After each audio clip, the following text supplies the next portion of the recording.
तो एक्सरसाइज 8.1 का हमने रिवीजन करने को आप लोगों को घर पे बताया था, जिसमें से कुछ छात्रों ने एग्जाम्पल और कुछ इम्पॉर्टेंट क्वेश्चन पूछे हैं, तो उनको हम बताने जा रहे हैं और बहुत ही बेहतर तरीके से बताने जा रहे हैं। तो आप लोग उन्हें देखें और अच्छे से दोबारा हल करें। निश्चित तौर पे आप लोगों को क्वेश्चन आ जाएंगे। जो क्वेश्चन आप लोगों ने पूछे हैं वो वाकई में बहुत इंपॉर्टेंट है, बोर्ड लेवल क्वेश्चन है, तो उन पर विशेष ध्यान दें। और जो छात्र वीडियो पर नए हों वो हमारे चैनल को सब्सक्राइब करें तथा वीडियो को लाइक शेयर जरूर करें। तो क्वेश्चन क्या है, यदि कोण बी और कोण क्यू ऐसे न्यून कोण है। सवाल पढ़ते ही आपको समझ में आ गया होगा कि त्रिभुज दो बनेंगे। एक ऐसा त्रिभुज बनेगा जिसमें न्यून कोण बी होगा, दूसरा ऐसा त्रिभुज बनेगा जिसमें न्यून कोण क्यू होगा। ठीक है, तो हम दो त्रिभुज बनाते हैं, पहला त्रिभुज और दूसरा त्रिभुज। एक त्रिभुज बनाएंगे हम एबीसी और एक बनाएंगे पीक्यूआर। अब जब त्रिभुज एबीसी बनाएंगे तो इसमें समकोण कौन कौन होगा, बी को छोड़कर। चाहे तो आप ए को समकोण मान लो और चाहे सी को, क्योंकि आपको बी बता दिया गया कैसा कोण है, न्यून कोण। न्यून कोण का मान कितना होता है, 90 अंश से छोटा और 0 अंश से बड़ा। तो यहाँ पर जो 90 अंश का कोण है वो चाहे तो आप ए मान लो और चाहे सी, तो हमने सी माना। इसी प्रकार यहाँ भी जो 90 अंश का कोण होगा वो आप क्यू नहीं मानेंगे, आप पी मान सकते हैं, आर मान सकते हैं। तो हम मान रहे हैं आर, और यहाँ पे हमने मान लिया क्यू, यहाँ पे हमने मान लिया बी, यहाँ पर ए और यहाँ पर पी। अब आपको दिया गया है, क्या दिया है, साइन बी बराबर साइन क्यू। साइन का सूत्र क्या होता है, लंब बटे कर्ण। तो बी के लिए त्रिभुज एबीसी में देखिए, बी के लिए लंब का मान कितना हो जाएगा, एसी है, और कर्ण का मान जो कोण पूछा जाए उसके सामने की भुजा क्या होती है, लंब, बची वाली आधार। 90 अंश के सामने भुजा क्या होती है, कर्ण, जो कभी बदलती नहीं है। Very good. अब साइन क्यू का, साइन का सूत्र तो यही होगा, लंब बटे कर्ण। क्यू के लिए लंब कितना हो जाएगा, पी आर, कर्ण कितना हो जाएगा, पी क्यू, क्योंकि 90 अंश के सामने भुजा क्या होती है, कर्ण, और ये हो जाएगा आधार। तो लंब पी आर बटे कर्ण कितना है, पी क्यू।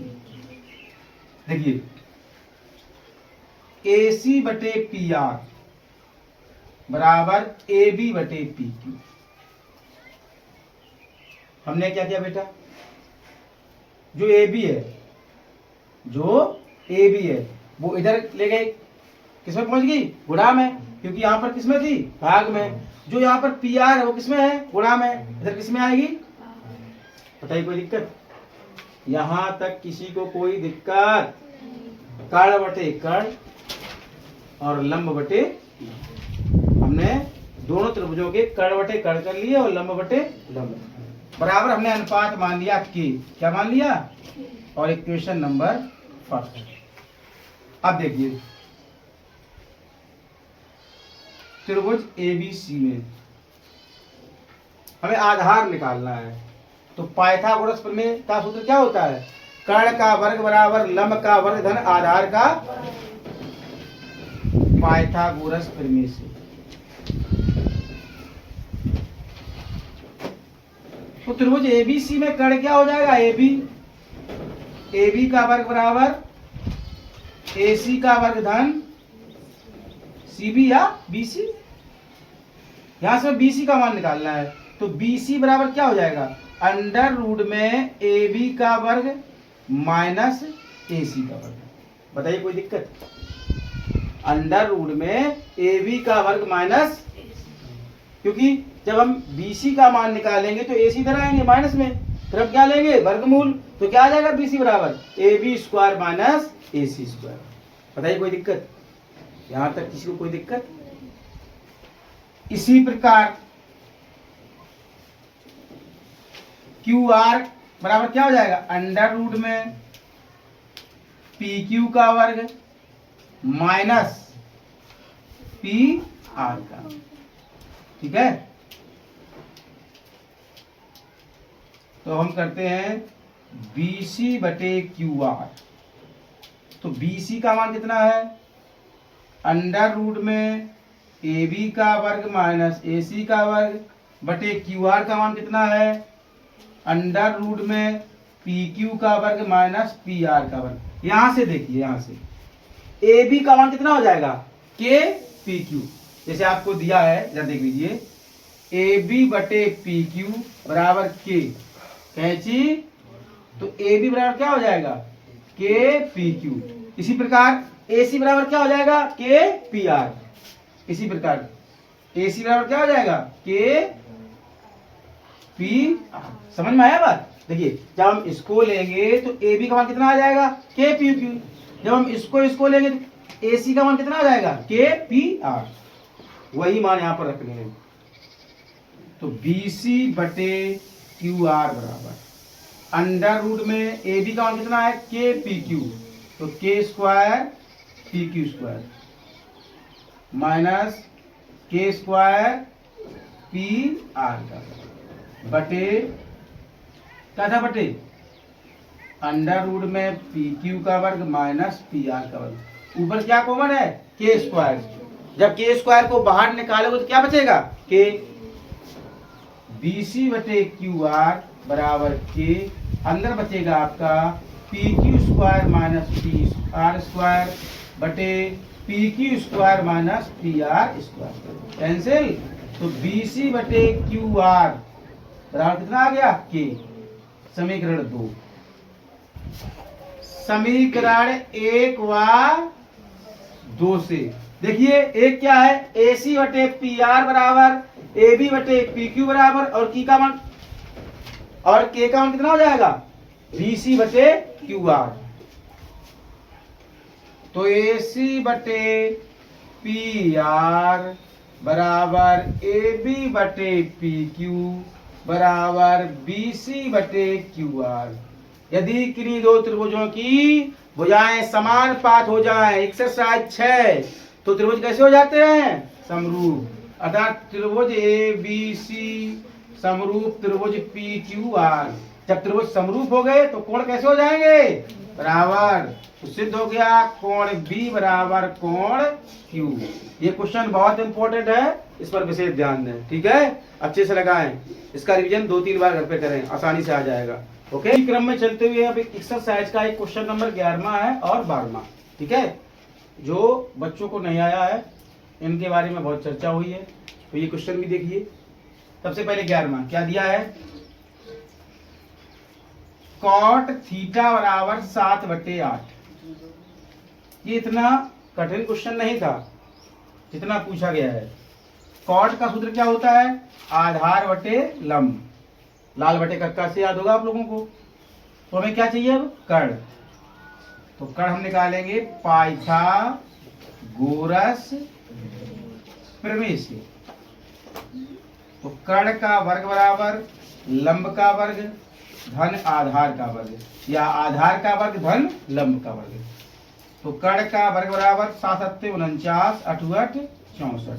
तो कर्ण का वर्ग बराबर 9 4 13 की 3 6 4 10 1 11, या कर्ण बराबर कितना आएगा, अंडर रूट में 113।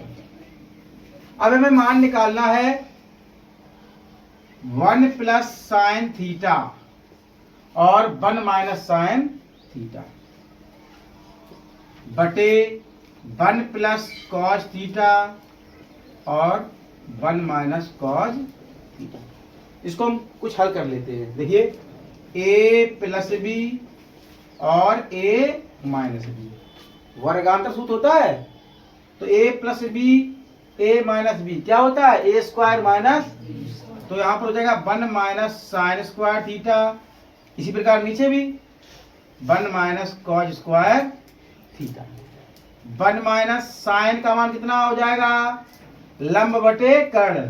तो साइन के लिए लंब का मान कितना है 8 और कर्ण का मान कितना है अंडर रूट में 113, वर्ग चढ़ा देंगे। इसी प्रकार कॉस का मान 1 माइनस आधार बटे कर्ण, तो आधार का मान 7 बटे अंडर रूट में 113 का वर्ग। यहाँ देखिएगा, 8 का वर्ग 64, रूट 113 का वर्ग कितना हो जाएगा 113, क्योंकि वर्ग से वर्गमूल खत्म हो जाता है। इसी प्रकार यहाँ 7 का वर्ग 49 रूट 113 का 113 बटे 113 एकम 113 माइनस 64 एकम 64 बटे 113 एकम 113 माइनस 49 बटे 113 हर बराबर है तो कट जाएंगे। 113 में 64 जाएंगे 49 और 113 में 49 जाएंगे 64। यही आपका आंसर है। अब इसी में पूछ रहा है कॉट स्क्वायर थीटा का मान। तो बहुत सिंपल है, आपको दिया है कॉट थीटा बराबर 7 बटे 8, तो कॉट स्क्वायर थीटा बराबर क्या हो जाएगा 7 का वर्ग बटे 8 का वर्ग 49 बटे 64। कोई दिक्कत? अब इसी प्रकार से आपको दिया है 12वां क्वेश्चन कि 3 कॉट ए बराबर 4, तो जांच कीजिए 1 माइनस tan स्क्वायर बटे 1 प्लस tan स्क्वायर बराबर cause square minus sine square है या नहीं। 3 कॉट ए बराबर 4, तो कॉट ए बराबर कितना हो जाएगा 4 बटे 3। सूत्र क्या होता है आधार बटे लंब। क्या निकालेंगे कर्ण पाइथागोरस प्रमेय से। तो कर्ण का वर्ग बराबर लंब का वर्ग धन आधार का वर्ग, तो कर्ण बराबर 2 3 त्रिका 4 चौको 16 9 25 वर्गमूल लेके कितना आ जाएगा 5। कर्ण का मान हमें मिल गया 5। अब तीनों भुजाएं मिल गई हैं। अब हमें मान निकालना है 1 माइनस tan स्क्वायर ए। अब हमें मान निकालना है 1 माइनस tan स्क्वायर ए बटे 1 प्लस tan स्क्वायर ए बराबर कॉज स्क्वायर ए माइनस साइन स्क्वायर ए है या नहीं। तो मान रखते हैं 1 माइनस tan का सूत्र क्या होता है लंब बटे आधार, तो लंब का मान कितना है 3 और आधार का मान 4 वर्ग। इसी प्रकार हर में भी 1 प्लस 3/4 स्क्वायर। कॉज का सूत्र क्या होता है आधार बटे कर्ण, तो आधार का मान है बेटा 4 और कर्ण का मान है 5। साइन का सूत्र क्या होता है लंब बटे कर्ण, लंब का मान है 3 और कर्ण का मान है 5। 1 माइनस 3 का वर्ग 9 4 का वर्ग 16, 1 प्लस 3 का वर्ग 9 4 का वर्ग 16, 4 का वर्ग 16 5 का वर्ग 25, 3 का वर्ग 9 5 का वर्ग 25 बटे 1 बटे 1। 16 एकम 9 एकम 16 में से 9 जाएगी 7 बटे 16, 16 एकम 9 एकम तो 25 बटे 16, 16 में से 9 गई हर बराबर है तो 7 बटे 16 से 16 यहाँ पर 7 बटे 25 बचेगा। अब देखिए यहाँ पर क्या बचा है, देखिए 7 बटे 25 और यहाँ पर भी 7 बटे 25, अर्थात 1 माइनस tan स्क्वायर ए बटे 1 प्लस tan स्क्वायर ए बराबर क्या हो जाएगा कॉज स्क्वायर ए माइनस साइन स्क्वायर। और वैसे भी देखो मैं सूत्र लिखवाई तुम्हें 1 माइनस tan स्क्वायर ए 1 माइनस tan स्क्वायर ए बटे 1 प्लस tan स्क्वायर ए सूत्र किसका होता है cos 2a का, और ये भी किसका सूत्र होता है cos, ये cos 2a का सूत्र है cos साइन के पदों में, ये cos 2a का सूत्र है tan के पदों में, है कि नहीं है। यदि आपको सूत्र याद होता तो सवाल एक लाइन का था, ठीक है, तो आप लोग सूत्र याद करिए, ठीक है।